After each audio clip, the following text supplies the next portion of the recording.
Hello, it's so nice to see you here, and I hope you're doing well.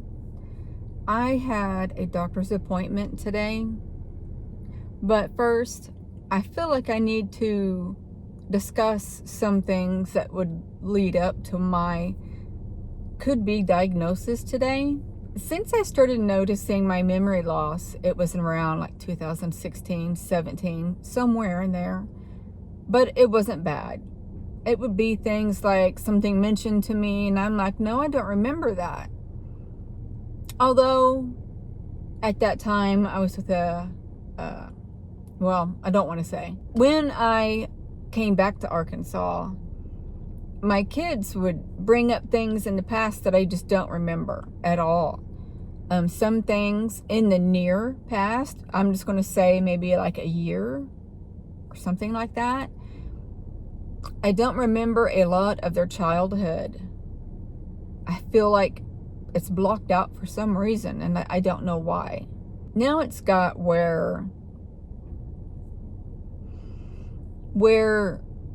I would tell my child 3 times in one day something that I said, and that was brought to my attention by one of my kids.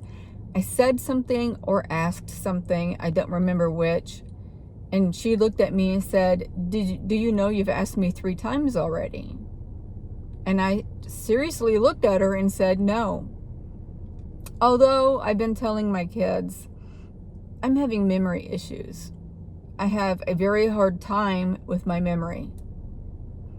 I think now they're coming to the conclusion that I'm serious and there's something wrong. Work is affected by my memory. I'm having to write a lot of things down. I have to go in the computer and look at notes of how to do certain things. And I feel like this job is not that hard. People are getting frustrated with me. My manager is very good. He's handling this situation very good. For instance, with my near surgery coming around the corner, I told him I was scared to be gone too long because I'm scared I'm going to forget again how to do my job. Because I did that last time I had hip surgery on my other hip.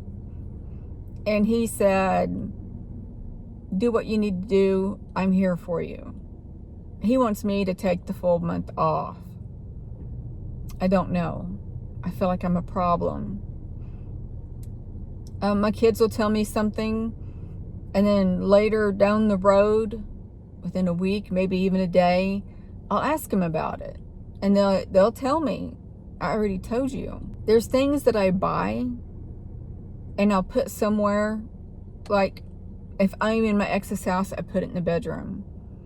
Or if I'm in my truck, I'll put it in a place where I can see it. Because if I don't, I forget that I've bought it. I noticed that recently. I bought something not too long ago and it was still in the Walmart bag, and I put it in the floor beside my stuff. Forgot it was even there. Forgot I even purchased whatever it was that I purchased. There's a lot of things that I just don't remember. And it's become a pretty big problem. So I went to my doctor today. Told her everything and more of what I didn't tell you and did tell you. She said, yes, you have short-term memory loss. And I just kind of sat there and didn't say anything. And she's going through my chart on the computer and she's like, well, here's a brain MRI. And I was like, what? When did I do that? And she said, about a year ago. And I said, for what? Because I forgot. And she said, your vertigo and your body jerking. And she said, there is a spot on your brain, but I thought that was age related. Although I'm not that old, I'm only 55. I was 54 at the time of the MRI. And she said, this could be related to your memory loss. And I just kind of sat there thinking, well, it's nice that, they could have told me in the beginning. And she said that she's not going to diagnose me with anything until I go to the memory what was it, memory clinic, where they ask me questions and do tests on me to determine what is going on. But she did confirm that I had short-term memory loss. She asked me questions like, have I been hit on the head? I said, yeah, when I was 18, I had a hatchback slammed on my head. I don't know if that would help in the diagnosis. I don't know. That's the only time I remember being hit on my head that hard. I think maybe there's been a time or two where I fell and knocked my head on the ground. I don't remember when that occurred. She also said that her mother was a lot like me. Her kids would call her on the phone and tell her something, and she would say, don't hang up, let me write it down.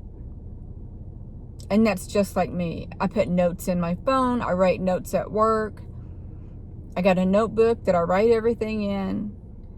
But she said that her mom was taking off specific medications and some were added, but now she could think better and remember better. So I'm hoping that is what I will be able to do, is what her mother had done. But that's not the worst part of this video. I can't go in detail, but I will just say this. And know that when I say this, that I know what I'm talking about, and there's nothing that's going to change it.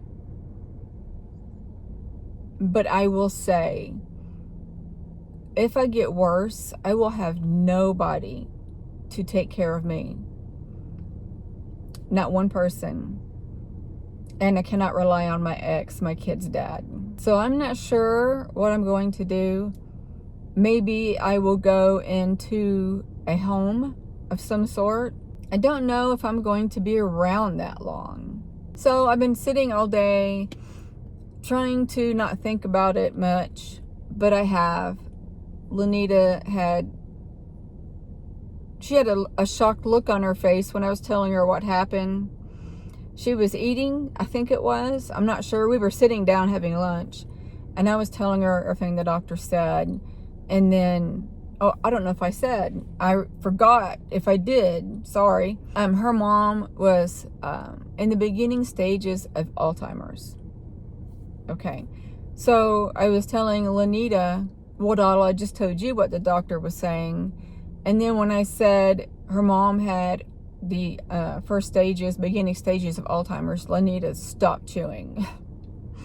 Her face just changed. But she knows what I'm going through. She's a true friend. I'm very lucky that she is my friend. I wouldn't want her to take care of me for another thing. I don't think your friends should take care of you. So that leaves me on my own if I get worse. But I've got my fingers crossed that just maybe I'm not going down that road. Maybe it's something else. I thought in the beginning of the worst part of this is that maybe it's stress.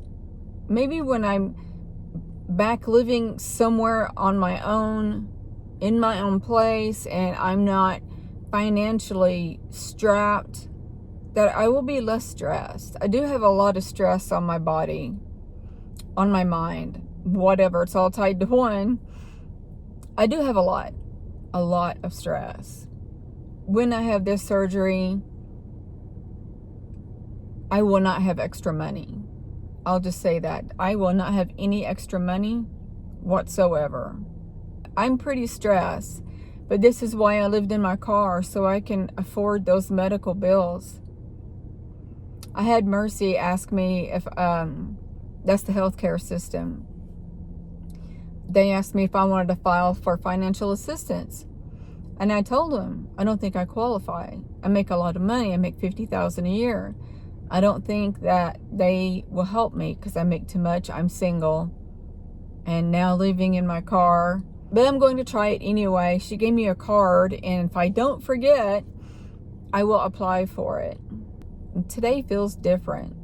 It feels still, if that makes sense. It feels like I can't describe it. And that's another thing, difficulty of describing things. And you guys don't see a lot of it because I edit it out, and me knowing that I do it, I repeat myself.